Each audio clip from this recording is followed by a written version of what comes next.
now to talk about this. Laura, I've got the same question for you. It's the million-dollar question of the day. Why would a vice president of the United States need multiple aliases? Well, it is the million-dollar question. I do not have any answers for that. Why you would call yourself Robert L. Peters, Robin Ware, JRB Ware, I don't know. Why you would have multiple email addresses to send, receive, and forward government correspondence.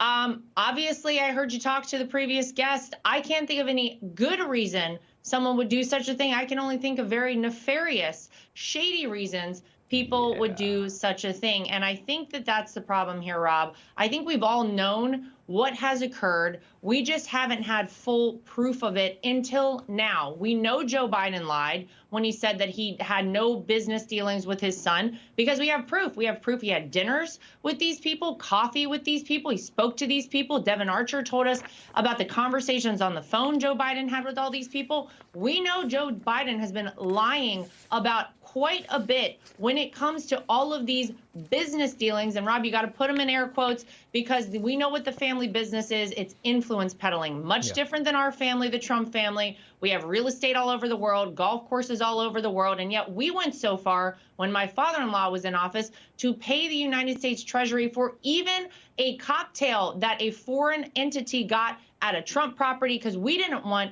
even the faintest hint of impropriety. And to see this, it's disgusting, it stinks, and it is so blatantly obvious what's been going on here. It certainly is.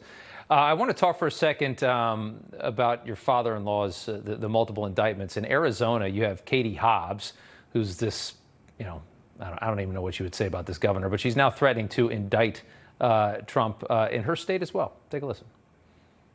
I have been an advocate for holding folks involved in trying to overturn the will of the voters in the 2020 election accountable, and this is part of that. Accountability is critical. I don't think we're going to change direction until there's accountability at the top level, and this is an important step forward that I think should move forward and play out in the legal process.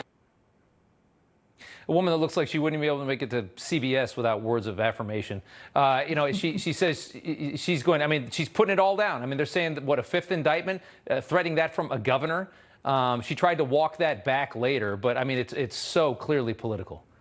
Yeah, well, here you are. Everybody, when we found out about this earlier today, said, well, I guess cue Donald Trump's next indictment, because, Rob, if you look at the pattern of things and the way they've played out, every time there is some big breaking news about Joe and Hunter Biden and their shady business dealings and the way they've been selling out this country for decades, all of a sudden you have another Donald Trump indictment. So no surprise to hear this sort of thing. But it is all political, and everyone sees that. And all they're doing on the left is hurting themselves. And unfortunately, they're hurting this country every single time there is another indictment against Donald Trump. It takes people's trust even further away from our Department of Justice. That is not what we need in this country right now. We need equal application of the laws. And at one time in this country, journalists used to hold people accountable. They used to be a bit of a check and balance for our elected leaders. And look at the way they have fallen down on the job. So utterly terrible what they have done to this country. They are so ravenous when it comes to Donald Trump and spinning and skewing him any possible way they possibly can. And then you look on the other side and it's kind of crickets about the Joe Biden stuff. But yes, not surprising to hear there may be another indictment. Yeah, I heard on a podcast, Newt Gingrich, who used to be the former Speaker of the House, guy with a lot of connections in Washington, alleging that he's hearing from his sources that there was a call put in from the federal government to Fani Willis earlier this week saying you need to indict him on Monday. We need to change something, the media storyline. You got to indict him on Monday. We can't confirm what he knows, but that's a former Speaker of the House with a big allegation there. I heard it today. Something else. Lara Trump, thank you so much for coming on. We appreciate it. Thank you.